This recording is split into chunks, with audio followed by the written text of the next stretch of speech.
Anong advice sa mga, kasi gusto ko rin balang araw magnegosyo kuya eh.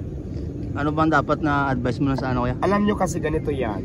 Ang advice ko sa mga small business owner na kagaya ko ngayon, tawag sa atin business owner, kung ano yung pangarap nyo sa buhay nyo, kung ano ang gusto nyo, sundin nyo. For example, gusto nyo magtinda ng Paris, subukan nyo na agad kung afford nyo naman yung lahat ng gamit at lahat ng kailangan. Kasi pag nangarap kasi kailangan gawan mo ng aksyon. Kasi kung nakatanga ka lang, nangarap ka sa katulala ka lang, walang aksyon, walang mayayari sa buhay mo. Ngayon, kung anong gusto nyo, for example, gusto nyo na magnegosyo, itry nyo lang ng itry.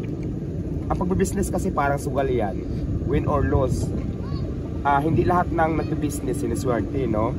So, dating talaga ang point na mayroon din nalulugi. So, kailangan maging ready lang kayo sa mga consequence na pwedeng mangyari yung kahinatnan. Tama? Tama. Kuya, ay sir, tanong ko lang ng ano to, na personal ano. Kailan saan ka ba lang kumuha ng ano, na naging umpisa mo sa business? Saan? Ay, siyempre dati ako nag-work. Nag-work tapos inipon lang. Oo, ganun lang. Habang kumikita, nag-iipon, tapos nung pag may ipon na, afford na, go na, mag-business ka na. Ganun lang naman yun. Tingnan nyo guys, ito yung dapat natin sundin at saka tularan. Kasi ito, nakita ko lang sa viral dati guys, ito yung sugat niya, sorry, ito, yan, nakita ko yan. Mamaya, pakita natin to kung paano siya nag-viral sa TV nung sa GMA siya. At saka, nakaka-inspire guys, tingnan mo. At saka nabalitaan ko sir, yung ano ko dati, na clearing. Kailan ba yan sir? Ng isang araw. Isang araw ba yun? Kaya nga ang tawag doon guys, inggit. Alam mo naman mga Pilipino ngayon, alam pag umaangat ka, may naiinggit talaga. Yun naman talagang number one sakit ng mga Pilipino. Thank you so much. May naiinggit, diba? Hindi naman nawawala yan.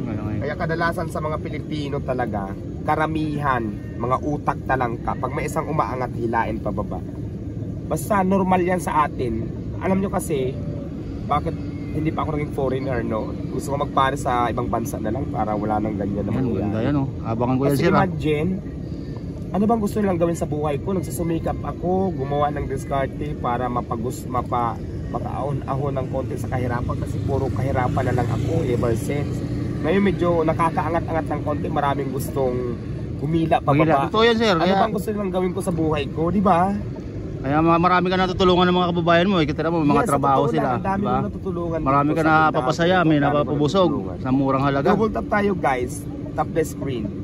Ngayon ito, yung pwesto kasi talaga para dito sa mga inggitera na gustong nagsasabi sa akin na bakit hindi lang ako kumuha ng pwesto. Alam mo, iniisip ko na ng 10 times. Okay, ganito. So, sobrang dami ng customers ko. Sa tingin mo kaya isang maliit na paupahan, kasya kaya lahat ng customer ko, baka mga gamit ko pa lang yan. Yun lang, yun. Alam nyo, habang wala pa ako nakikitang pwesto, pang samantala mo nandito ako sa labas, nagtitinda. Sayang kasama customer ko, pero talagang abangan nyo, naghahanap na talaga ako matagal na ng pwesto na pwede kong pwestuhan. Mas prepared ko nga sana yung mga bakanting lote para mas kasya lahat ng napakarami kong customers. Kaya dito sa mga basher ko na nagtatanong ba't hindi ako manit sa pwesto, iniisip ko na yan, pinaplano na yan, at saka nagpapahanap na ako. So relax lang kayo ha, huwag nyo akong pangunahan kasi alam ko po yung ginagawa ko. Tayo ko nga itong business ko, nang ako lang wala naman kayo, ngayon nandito na, pwesto na kulang, kung ano mga sinasabi nyo. Hindi ko naman minamasama yan lahat ng sinasabi nyo, pero paulit-ulit na lang yung iba basher na halata mo na sa comment na inggit lang, diba?